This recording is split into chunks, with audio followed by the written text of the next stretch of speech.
नमस्ते दोस्तों, प्रणाम। एक हम नाच गीत कहारवा नाच गीत सुनाने जा रहे हैं। अच्छा लगे तो लाइक सब्सक्राइब कीजिए, कमेंट बताइए गाना कैसा लगा। ई काला भंवरा गजब मेड़राय हो, ई काला भंवरा गजब मेड़राय हो। सास पहने साड़ी ननद पहने लहंगा, सास पहने साड़ी ननद पहने लहंगा। हम पहने चुनरी जेठान जरी जाए हो, हम पहने चुनरी जेठान जरी जाए हो।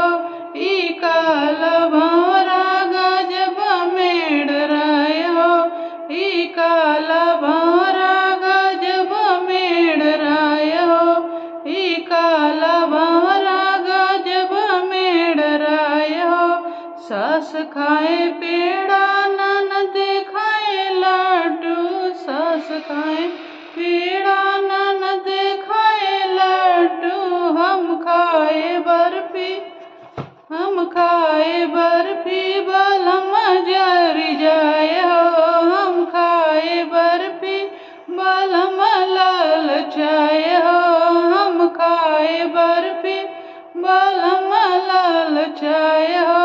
ई काला भंवरा गजब मेड़राय हो, ई काला भंवरा गजब मेड़राय हो। सास बैठे खटिया ननद बैठे मचिया, सास बैठे खटिया ननद बैठे मचिया।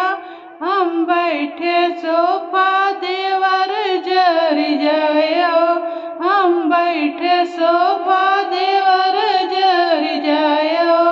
ई काला भंवरा गजब मेड़राय हो, ई काला भंवरा गजब मेड़राय हो, ई काला भंवरा गजब मेड़राय हो।